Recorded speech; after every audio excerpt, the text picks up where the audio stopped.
Gracias, señor presidente. Muy buenos días a todas y a todos. Liliana Noble, de Pulso Saludable. Señor presidente, recientemente se presentaron los resultados del OSPI Rank. Esta es una iniciativa del Global Health Intelligence. Esto lo hacen pensando en una iniciativa muy parecida de algo que se conoce OSPI Scope, en donde ellos, a través de identificadores muy bien determinados, hacen una selección de los hospitales que tienen la infraestructura más importante, no solamente el equipamiento a nivel global en la región de las Américas para como tal la infraestructura, sino también qué utilidad se le da a esta infraestructura para el diagnóstico oportuno y el tratamiento oportunos. Por fortuna, los hospitales mexicanos han sido seleccionados con muy buenos números. Por ejemplo, el Hospital Juárez de México es uno de los más reconocidos por una atención oportuna y por tener la capacidad tecnológica de dar soluciones, sobre todo cuando la reconversión por la pandemia de la COVID-19, del SARS-CoV-2. También el Hospital General está reconocido como uno de los mejores hospitales en este OSPI Rank. Por supuesto, el Instituto Nacional de Cancerología y también el Instituto Nacional de Ciencias Médicas y Nutrición Salvador Subirán. Señor presidente, yo le quisiera preguntar cuál sería el mensaje que le daría a todas las usuarias y los usuarios de estos hospitales nacionales que ahora se posicionan a nivel global como de los mejores estándares y a veces las personas consideran que no tienen la utilidad que deberían. Por cierto, cabe destacar que el Hospital Juárez de México cumplió su aniversario 175 la semana pasada y nos decía el doctor Lugo durante su speech de aniversario que habría que recordar que este es uno de los primeros hospitales que atendió a los heridos de guerra en aquellos inicios. Esa sería mi primer pregunta, señor presidente. Pues la verdad es que el sector público en materia de salud tiene muy buenos hospitales, de los mejores del mundo, nutrición, cancerología, cardiología, estos hospitales que estás mencionando. El problema es que esos hospitales están aquí, en la Ciudad de México. Quizá no debí decir problema, es que ese es el inconveniente. Esto no sucede en el resto del país. Aquí no tenemos problemas para la atención a enfermos. Aquí casi tenemos el 100% de especialistas, pero acabamos de ver Guerrero y es lo opuesto. Está en estado de indefensión la gente en materia de salud. Los centros de salud no tienen médicos, no hay medicinas, no hay especialistas. Y ese es un caso extremo, ¿no? Pero en la mayoría del país tenemos problemas de salud. Desde luego, felicidades, ¿no?, a todos los trabajadores de la salud de estos hospitales de la Ciudad de México y de otras ciudades. Pero lo que queremos es que se tenga este servicio de primera en todo México. Ese es el propósito. Ahora, por ejemplo, se hace la convocatoria para la contratación de especialistas. Aquí se los podría explicar, Zoe. ¿Por qué no ponen la gráfica? ¿Dónde hay más solicitudes. O sea, casi se cubren todas las vacantes en la Ciudad de México, en estos hospitales. A ver, explícalo, porque ese es el problema, o sea, la desigualdad. ¿Sí? Y todos debemos de tener los mismos derechos, las mismas oportunidades. Solamente un conservador diría que no exista Chiapas, que no exista Oaxaca, que no exista Guerrero, y entonces México va a ser mejor. Ni estamos deseando eso nosotros, ni es cierto, porque sin Chiapas, sin Guerrero y sin Oaxaca no tendríamos identidad cultural. ¿Qué seríamos? Uno de los pueblos con más cultura en el mundo es el pueblo de Oaxaca. ¿Qué seríamos como sociedad sin los pueblos con más tradición, con más cultura? Estaríamos inmersos en crisis como en otros países donde no tienen vida comunitaria, donde no tienen la grandeza cultural de México.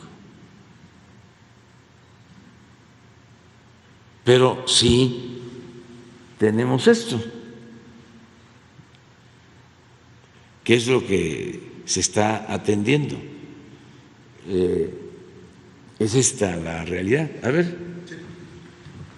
Gracias. Gracias, presidente. Si me permite, solo para acercarme un poquito más. Cuando se decidió hacer la convocatoria a los médicos especialistas de todo el país, una de las primeras decisiones que tomamos fue incorporar a todas las instituciones públicas que requerían de especialistas. Lo primero que habría que revisar es, en el caso de la SINSAE. La SINSAE es la coordinación de los institutos nacionales de salud y los hospitales de alta especialidad. Ahí se concentran efectivamente nutrición, el Instituto Nacional de Cardiología, el INCAN y demás. Y el primer dato que habría que observar es la cantidad.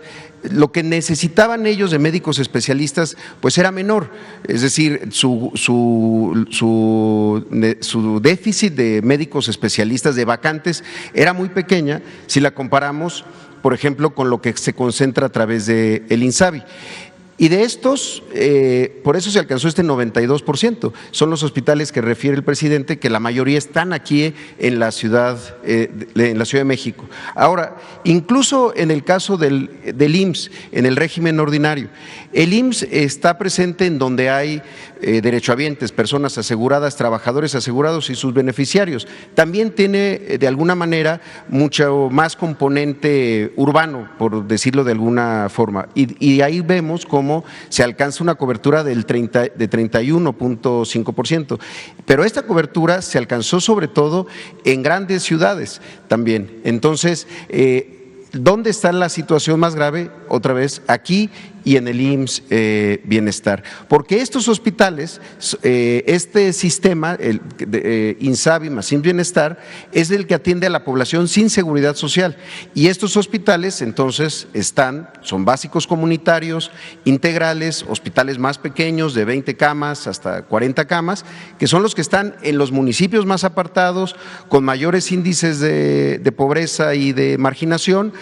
Y también hay que decirlo, con menos oferta de práctica privada. Son espacios en donde lo único que tiene como alternativa un habitante de estas comunidades o estos municipios es la atención en el servicio público. Entonces, ahí es en donde se demuestra cómo hacia estos lugares es donde se tiene más complicación. Y lo que señala el presidente, la aspiración, el reto es que la misma calidad que se tiene, lo mismo en SINSAE o en otras instituciones, sea la que se le ofrezca y puedan obtener las personas que viven en estos otros lugares. Muchas veces, para que alguien de una población lejana pueda recibir atención médica de alta especialidad cuando no tiene seguridad social, pues es viajar a la Ciudad de México, no hay de otra, tener que hacer un transporte que muchas veces nunca se considera que eso cuesta y es también un impacto de gasto de bolsillo. A veces se piensa que el gasto de bolsillo es solo lo que se erogó por parte de una persona para un servicio privado de salud, pero no se considera que todos esos transportes, todas esas movilizaciones con la familia, a veces en estancias prolongadas en hospitales, le cuestan a la gente. Por eso tenemos que ser más resolutivos y que los hospitales que están incorporados hoy en los sistemas estatales de salud, incluso en alta especialidad, pues a la hora de pasar ya a la centralización, al gobierno federal, logremos incrementar su calidad y su capacidad de resolver ahí mismo en cada uno de los estados. Gracias.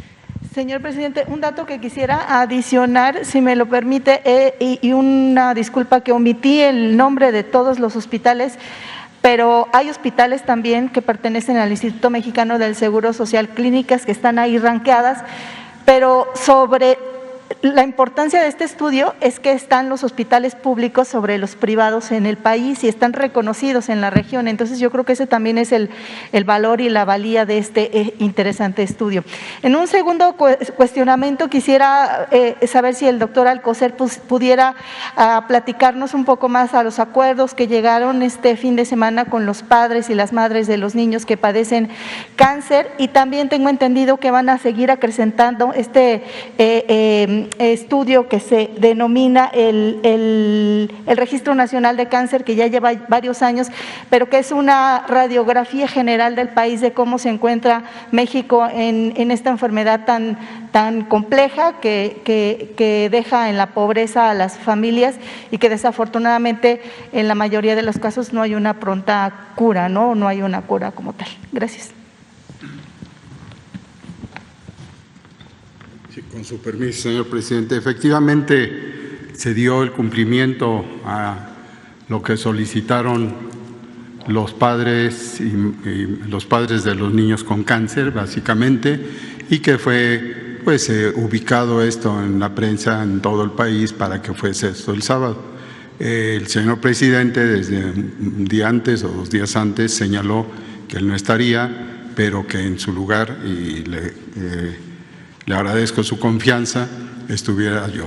Así lo hice y a través precisamente del gobierno de la República, de la conducción de los que se quedan en ese sábado aquí, que son los conductores de la seguridad en este momento, se acordó con los organizadores quienes vendrían, quienes podrían entrar, y esto desde luego se hizo así. En un principio se eligieron ellos mismos, los manifestantes o parte de los manifestantes, que eran 4 papás, los 4 estaban aquí, estuvieron aquí, empezamos la reunión y luego se sumaron otros 2.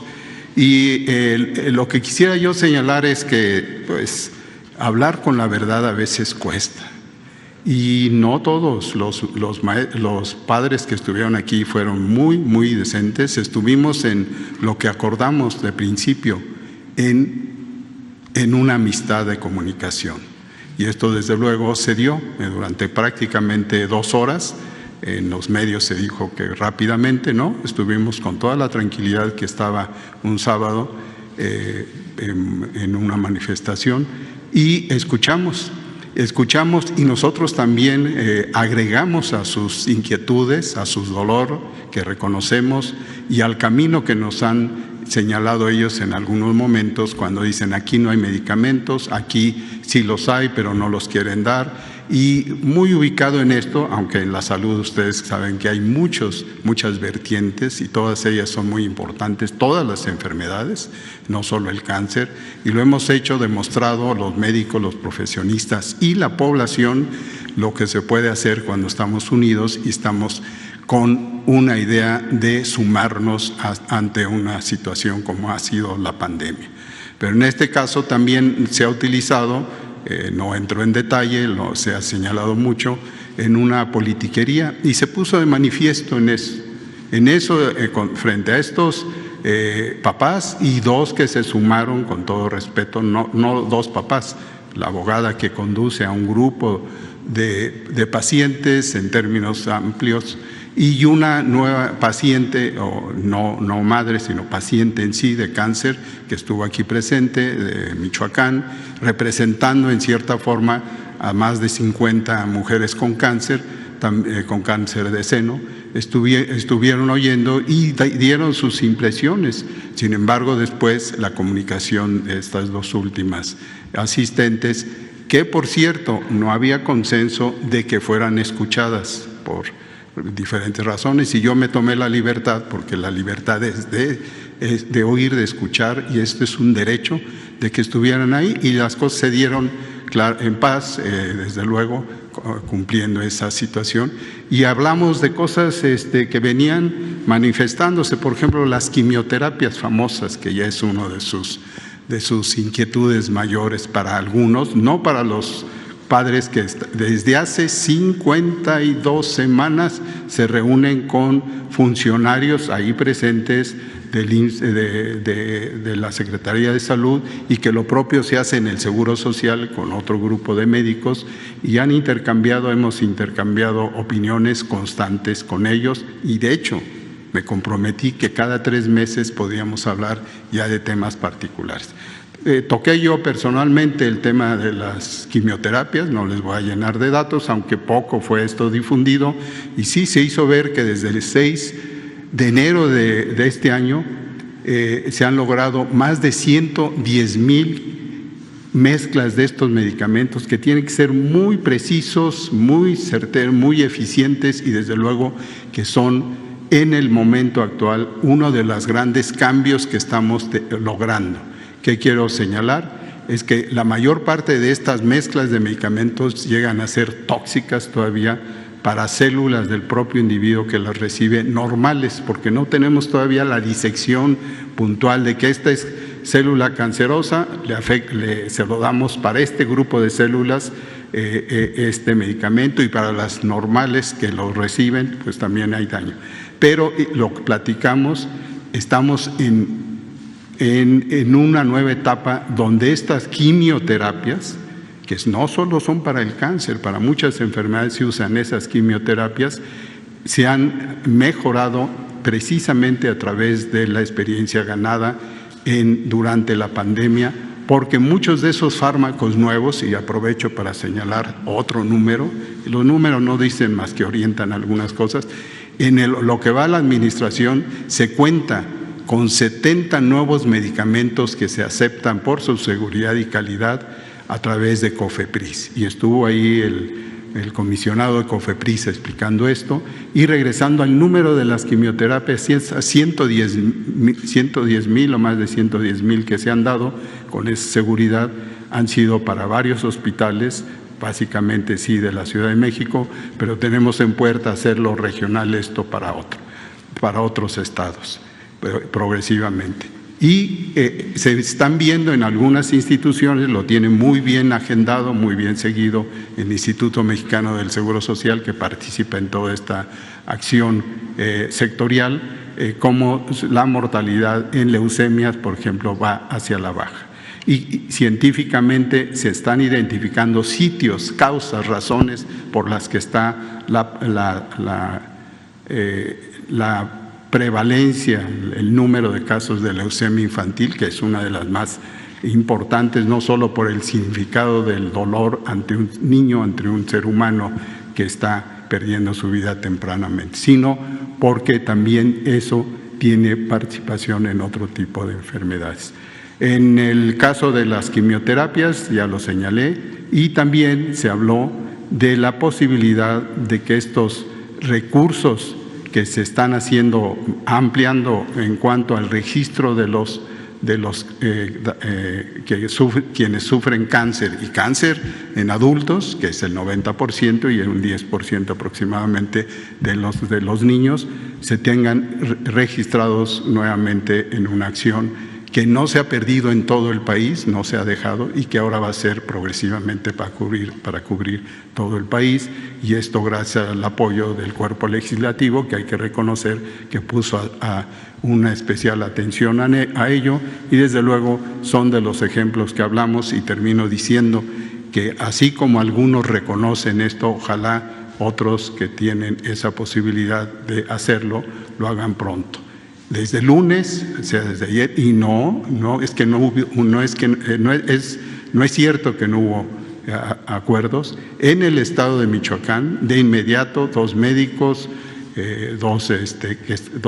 que ya conocen gran parte de los papás de cáncer en el Instituto Mexicano del Seguro Social, acudieron al estado de Michoacán, a Zamora en particular, para de inmediato estar atendiendo a las mujeres, que se hizo opinión de las mujeres con cáncer de mama. Y así lo estamos haciendo en todos los estados, y en todos los estados se oyeron bien cuando hay una necesidad de ello. Y termino señalando que en este sentido nuestra atención va a ser no solo para el cáncer, sino para otras enfermedades, y estamos abiertos a todos los días, como lo hemos hecho en los martes, a mostrar. Muchas gracias. Gracias, doctora José. Y finalmente, señor presidente, se dieron a conocer los datos del exceso de mortalidad a través del INEGI. Y yo quisiera conocer, sé que las comparativas no son buenas, pero de estos últimos 3 años hay una evidente reducción de la mortalidad en México. Sé que es multifactorial, que no solamente se debe a la COVID-19. Pero yo quisiera saber si ustedes, los expertos, han identificado que esta baja en el exceso de mortalidad tan importante justamente se debe a la aparición de las vacunas y al Programa Nacional de Vacunación en nuestro país, que ha aportado en esta reducción. Eso sería todo. Gracias. Pues esto, Hugo. Gracias, presidente.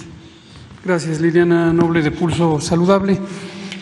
Efectivamente, el tema que alude hoy está en algún par de periódicos de circulación nacional, desafortunadamente con la misma visión equivocada que han tenido desde hace mucho tiempo. Vamos a comentarlo brevemente. A lo que se refiere Liliana Noble es a la mortalidad en exceso asociada con la pandemia de COVID en México.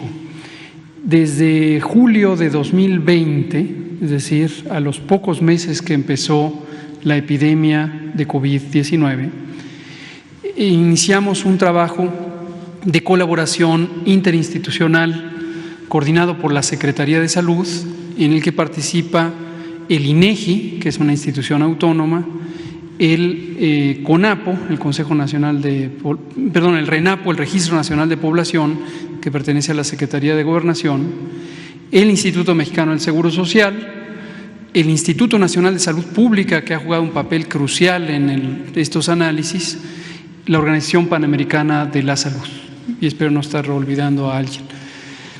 El propósito de este análisis fue evaluar cuál podía ser el impacto general de la epidemia de COVID, más allá de las personas que se conoce fallecieron lamentablemente por COVID, o de aquellas personas que, aun cuando no fueron registradas en el sistema de vigilancia epidemiológica por no haber acudido a atención a una institución de salud, pudieran haber fallecido en casa, y finalmente se conoce que fallecieron por COVID a través del acta de defunción.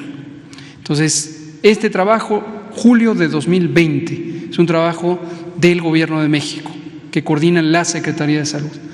¿Cuál es la información errada que tienen varios periódicos que ponen un contraste entre los datos de mortalidad COVID que mostramos de la vigilancia epidemiológica contra esos datos?